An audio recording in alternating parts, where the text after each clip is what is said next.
fire. Good afternoon to you. I'm Jeff Hogan. And I'm Keely Arthur in for Renee. Let's get to some new updates into our newsroom that we got in just the last 30 minutes. Duke Energy says all damaged equipment has been repaired or replaced, and crews are testing it right now. They will begin the gradual restoration soon and hope to have power back on for the 21,000 still in the dark before midnight. First Health Hospital in Moore County already has power again after running off generator power for days. WRAL's Julian Grace is in the WRAL Live Center right now with new information about this warning, about those threats from the FBI before these attacks. Julian? That is correct, Jeff. I'm still going over the details of this bulletin that just came into our newsroom, and this is what it says. U.S. warned of terrorism threats days before attack on Moore County Power Grid. Now, there are so many details that we have or we wanted to know about this bulletin. It states specifically that it was dated on November 30th from the U.S. Department of Homeland Security and National Terrorism Advisory, and it indicated there was heightened awareness about a possible threat. It goes on to say what areas could possibly be targeted. It lists potential public gatherings, faith-based institutions, community schools, racial and religious minority government events, and also critical infrastructure. The bulletin also states that this warning came about after several attacks on the LGBTQ community in Colorado. There are so many details in this bulletin, and one of the biggest questions out there, how did the country respond to this? Well, we know what happened in Moore County, 40,000 people without power after 2 substations were taken out, but we don't know critical details on how those areas were protected. Still, more information coming in. We will continue to sift through this bulletin.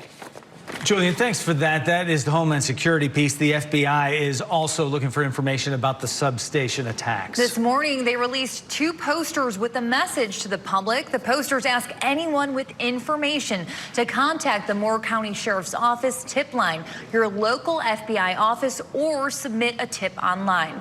WRAL's Matt Tallhelm is in Moore County with what lies ahead for the people who are still without power. Matt?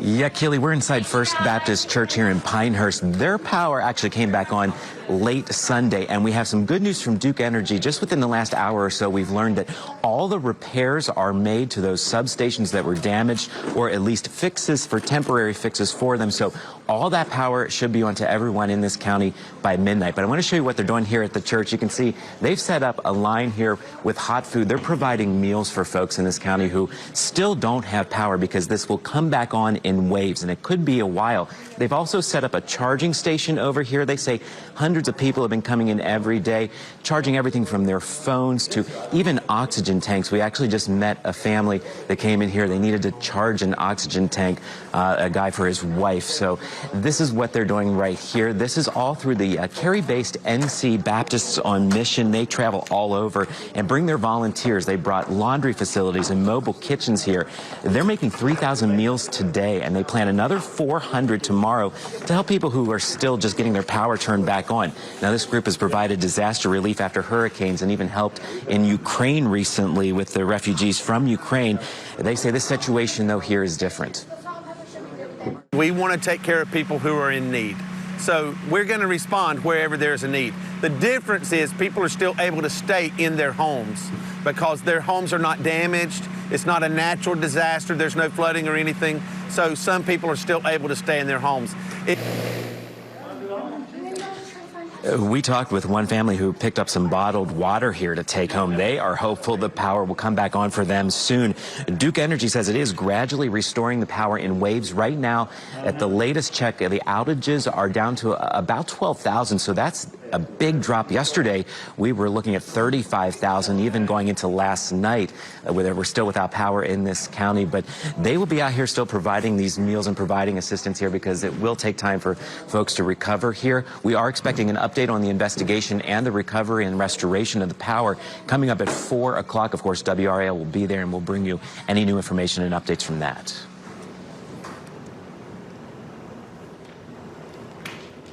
All right, Matt Tallhelm reported live for us this noon. And time and again, we have seen those examples of the best coming out in people in times of crisis. WRAL's Laura Levine is in Carthage to show us how one company is offering free food to locals. The lights are back on here in downtown Carthage. We are seeing some progress overall in Moore County with more than 10,000 households and businesses back online. But even with the power outages, the doors here at Limitless Meal Supply never closed. The owner and employees have spent the past few days working in the dark to make sure people were fed.